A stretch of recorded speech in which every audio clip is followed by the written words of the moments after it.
ሰላም ጤና ይስጥልን ተመልካቾቻችን የመጋቢት 29 2018 ዓመተ ምህረት የዕለተ ማክሰኞ የናሁ ዜናዎችን ወደ እናንተ የምናደርስበት ሰዓት ላይ እንገኛለን።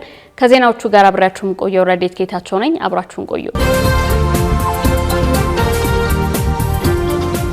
አርስተ ዜና በመገናኛ ብዙሃንም ሆነ በማንኛውም ሰው ለተጠየቁት መረጃ ምላሽ የማይሰጡ የስራ ኃላፊዎችን በወንጀል ተጠያቂ የሚያደርገው የመረጃ ነጻነት አዋጅ ለሕዝብ እንደራሴዎች ምክር ቤት ቀረበ።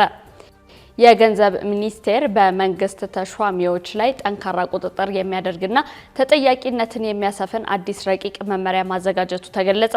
ወደ ውጪ ስናልፍ የዩናይትድ ስቴትስ የህግ አውጪዎች ትራምፕ ከስልጣን እንዲወርዱ ጠየቁ።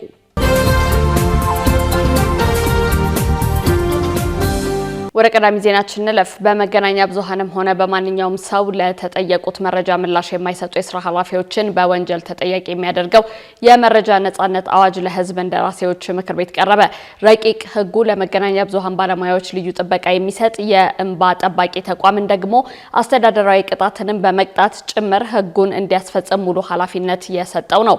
የመንግስትን የመረጃ ምስጢራዊነት ያስቀራል የተባለና የግል ድርጅቶችን ጭምር ለተጠየቁት መረጃ ምላሽ እንዲሰጡ የሚያስገድደው የመረጃ ነጻነት አዋጅ ነው ዛሬ ለህዝብ እንደራሴዎች ምክር ቤት የቀረበው።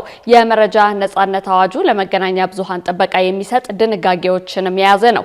ከ17 ዓመታት በፊት ጸድቆ ስራ ላይ የቆየው የመገናኛ ብዙሃንና የመረጃ ነጻነት አዋጅ ተገንጥሎ ለብቻው የተሰናዳው የመረጃ ነጻነት አዋጁ የትኛውም የመንግስት መስሪያ ቤትና ከመንግስት ጋር የገንዘብ ትስስር ያለው የትኛውም የግል ድርጅቶችንም በማንኛውም ሰው መረጃ ሲጠየቁ መረጃ የመስጠት ግዴታን ጥሎባቸዋል። መረጃ ለመስጠት ፈቃደኛ ያልሆነ የስራ ኃላፊ ወይም የመረጃ ባለሙያ በወንጀል ህጉ ወይም አግባብነት ባለው ሌላ ህግ ተጠያቂ እንደሚሆኑ በረቂቅ አዋጁ አንቀጽ 54 ተደንግጓል። የተፈለገው መረጃ በመጠየቅ የሚችሉ ኢትዮጵያውያን ብቻ ሳይሆኑ የውጭ ሀገር ዜጎችም ሊሆኑ እንደሚችሉም ከረቂቅ ህጉ ተመልክተናል። የተጠየቀውን መረጃ ደግሞ የመስጠት ግዴታ በተቋማት የስራ ኃላፊዎች ላይ የተጣለ ሲሆን ኃላፊው በስራ መብዛትና በሌላ ምክንያት መረጃ የሚሰጥበት የመረጃ ባለሙያ መመደብ እንዳለባቸው አዋጁ ያስገድዳል። በስራ ላይ በቆየው የመገናኛ ብዙሃንና የመረጃ ነጻነት አዋጅ መሰረት አንድ ሰው መረጃ ጠይቆ ምላሽ እስኪያገኝ እስከ 3 ወር ሊጠብቅ እንደሚችል ተደንግጓል። አዲሱ አዋጅ የአንድ ሰው የጠየቀውን የሰነድ ወይም ሌላ የቃል መረጃ የማግኘት መብቱ ቢያንስ በ21 ቢበዛ በ35 ቀን ገደብ እንዲፈጸምለት ተደንግጓል። በቀይ ባህርና በኤደን ባህረ ሰላጤ አስተዳደር ላይ ውይይት ተካሄደ። በቀይ ባህርና በኤደን ባህረ ሰላጤ አስተዳደር ዙሪያ የሚያተኩር ሰፊ የምክክር መድረክ ተካሂዷል።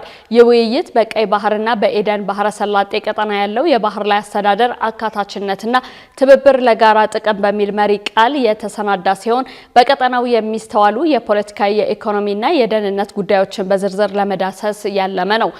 ላለፉት ረጅም ዓመታት የቀይ ባህር አስተዳደር በባህር ዳርቻ ሀገራት ብቻ የተጠናከረ ሆኖ ቢቆይም አሁን ላይ ግን ይህ አካሄድ የቀጠናውን ዘላቂ ሰላምና የጋራ እድገት ሊያረጋግጥ እንደማይችል በስፋት እየታመነበት መጥቷል። በመሆኑም ለሁሉም ወገኖች የሚተርፍ የጋራ ተጠያቂነትን ለማረጋገጥ ይበልጥ የተሻለና አካታች የሆነ ትብብር አስፈላጊ መሆኑ በውይይቱ ላይ ተገልጿል። በዚህ ረገድ እንደ ኢትዮጵያ ያሉ አገራት በቀጠናው ሰላምና ደህንነት ላይ ያላቸው ሚና የማይተካና ከፍተኛ ስለመሆኑ ጥልቅ ትንታኔ መቅረቡን የኢቢሲ ዘገባ ያመላክታል። በተጨማሪም በዚህ ውይይት ላይ የኢትዮጵያ የባህር በር አልባ መሆን ወሳኝ የሆኑ የኢኮኖሚ እድሎችን እንድታጣ ማድረጉ ብቻ ሳይሆን ቀጠናዊ ሚናዋም እንዲቀንስ ምክንያት መሆኑ ተነስቷል። በመሆኑም ኢትዮጵያ ሉዓላዊ የባህር በር ለማግኘት የምታደርገውን ጥረት ከሀገራዊ ግብ በላይ መሆኑና ለቀጠናው የጋራ ጥቅሞች የሚውል ስለመሆኑ በስፋት ተብራርቷል። ይህ ጥረት ከአፍሪካ ህብረት የ2063 አጀንዳ ጋር ሙሉ በሙሉ እንደሚጣጣምም ነው የተመላከተው። ኢትዮጵያ በባህር ላይ የሚኖራት ሚና መጠናከሩ እንደየባህር ላይ ወንበዴነት፣ ሽብርተኝነት፣ ህገወጥ ስደትና የሰዎች ዝውውር ያሉ የጋራ የደህንነት ስጋቶችን በጋራ ለመከላከል የሚኖራትን አቅም እንደሚያሳድገው ተገልጿል። ውይይቱ በዋናነት የባህር ላይ ደህንነትና ትብብርን ማጎልበት፣ የኢኮኖሚ እድሎችንና ትስስርን ማሳደግ እንዲሁም አካታች የባህር ላይ አስተዳደር ለጋራ ጥቅሞች በሚውሉ መነሻ ጽሁፎች ላይ በማተኮር የቀጠናውን የወደፊት አቅጣጫ የሚጠቁሙ ይሆናል።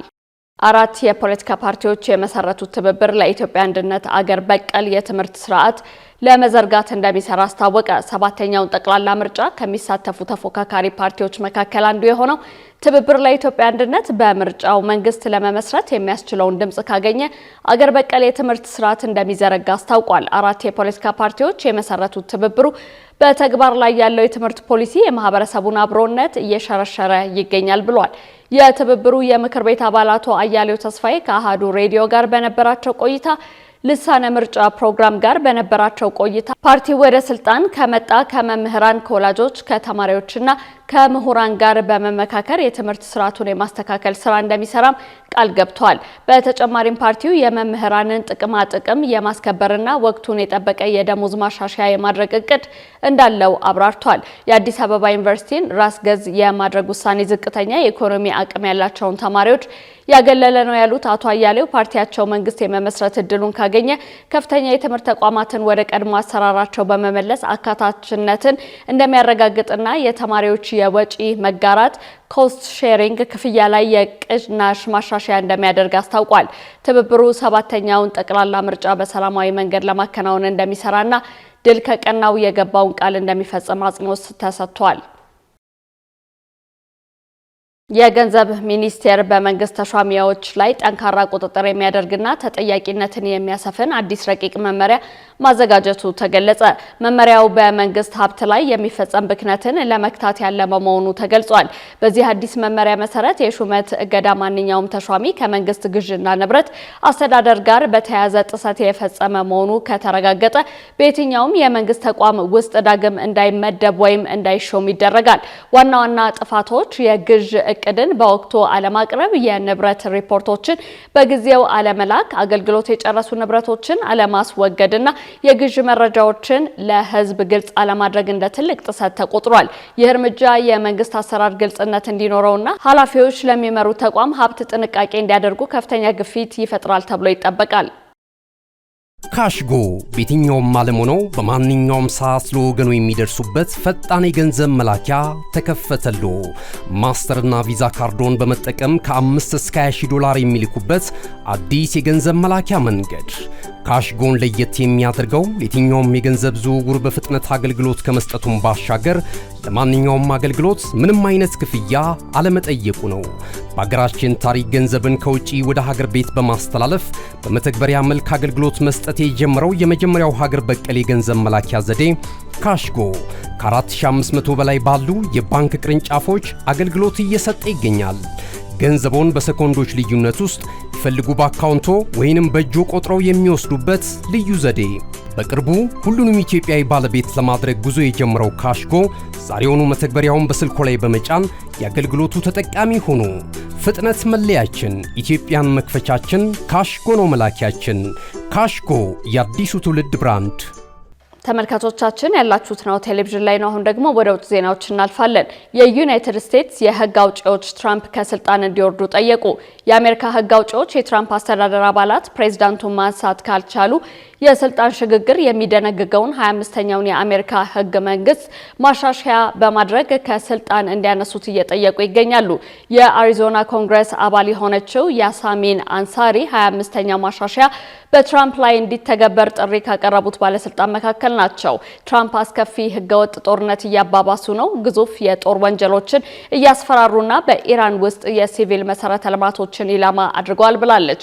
ባለፉት 48 ሰዓታት ውስጥ ብቻ ትራምፕ ያስተላለፉትን ንግግር ሁሉንም መስመር አልፏል በማለት አንሳሪ በኤክስ ገጿ ላይ አስፍራለች። የሚኔሶታዋ የኮንግረስ ሴት ትራምፕ በኢራን ውስጥ ባሉ የሲቪል መሰረተ ልማቶች ላይ ለሰነዘሩት ዛቻ በሰጡት አስተያየት ይህ ካልተሳካ እብድ ከስልጣን መወገድ አለበት ብለዋል። የኒው ሜክሲኮ ግዛት ኮንግረስ አባል የሆነችው ሜላኒ ስታንስበሪ የስልጣን ሽግግር የሚደነግገውን 25ኛውን የአሜሪካ ህገ መንግስት ማሻሻያ ተግባራዊ መሆን ያለበት አሁን ነው፣ ኮንግረሱና ካቢኔው እርምጃ መውሰድ አለባቸው ብለዋል።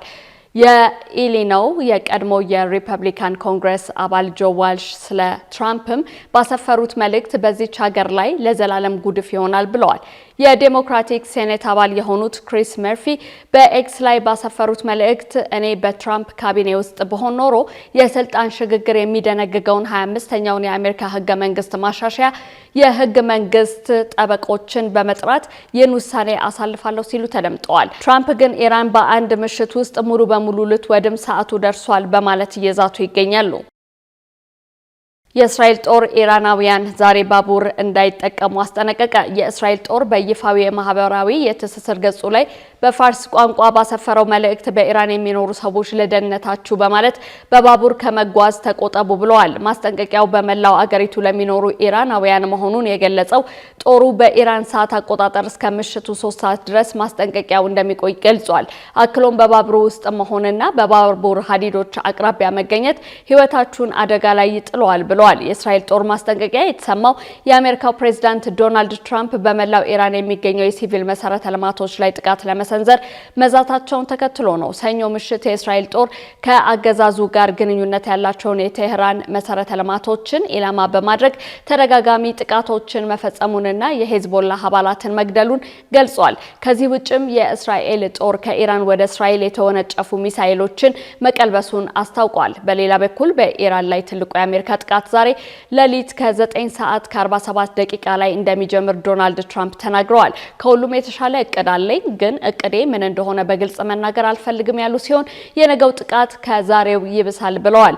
ኢራን ከነገ ጀምሮ ድልድይ የኃይል ማመንጫ አይኖራቸውም፣ የድንጋይ ዘመን ሰዎች ይሆናሉ ብለዋል።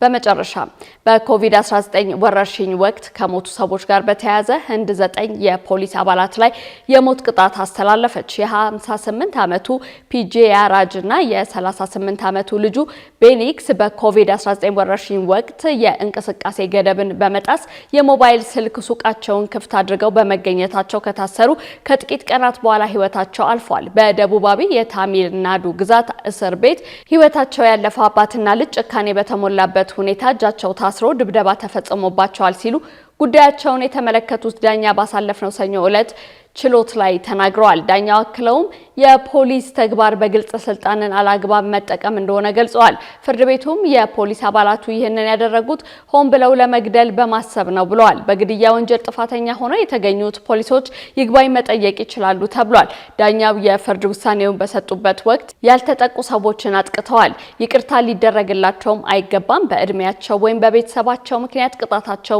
እንዲቀልላቸው ሊደረግ አይገባም፣ ሁሉም የተማሩ ናቸው ሲሉ የወንጀል ማክበጃ ነጥባቸውን ተናግረዋል። አባትና ልጅን በጭካኔ በመግደል ወንጀል ተጠርጥረው በቁጥጥር ስር ያሉት በአጠቃላይ 10 የፖሊስ መኮንኖች ቢሆኑም የተከሰሱት መካከል አንዱ እንደ አውሮፓውያን አቆጣጠር በ2020 በኮቪድ ወረርሽኝ ምክንያት ሞቷል። የመብት ተሟጋቾች በህንድ በየዓመቱ በመቶዎች የሚቆጠሩ ሰዎች በእስር ቤት ውስጥ እንደሚሞቱ ይገልጻሉ። የተጠርጣሪዎቹን ቃል ለመቀልበስ የሚደረግ ማሰቃየትና ድብደባ የፖሊስ የተለመደ አሰራር ሆኗል ሲሉም ኮንነዋል። እነሆ የምስራች! የ10 አየር መንገድ የበረራ ትኬት ለውድ ደንበኞቹ በተቀላጠፈና አስተማማኝ በሆነ መንገድ እያቀረበ ያለው። በዚህም በደንበኞቹ የተመሰገነው ጉዞጎ አሁን ደግሞ ተደራሽነቱን በማስፋት ተጨማሪ ባንኮችን በማካተት ለውድ ደንበኞቹ የበለጠ አስተማማኝ ለመሆን ችሏል። የጉዞጎን አፕሊኬሽን ከአፕ ስቶር ወይም ከፕላይ ስቶር በማውረድ የመነሻና የመድረሻ ከተማዎትን መርጠው ዋጋ አወዳድረው የሀገር ውስጥም ሆነ ዓለም አቀፍ በረራ ማድረግ ካሰቡ የበረራ ትኬቶን ክፍያ በአቅራቢያው በሚገኙ ባንኮች አንድም በአካል በመሄድ ወይም በኦንላይን የክፍያ አማራጮች ክፍያዎትን በመፈጸም የበረራ ትኬቶን በእጅ ያስገቡ። ከዚህም በተጨማሪ እንደ ሁሉ ጊዜው ወደ ጉዞጎ የጥሪ ማዕከላችን 7473 በመደወል ከሙሉ የበረራ መረጃ ጋር የ24 ሰዓት የትኬት አገልግሎት ማግኘት እንደሚችሉ ስናበስሮ በታላቅ ደስታ ነው። ለበረራዎ ጉዞጎ።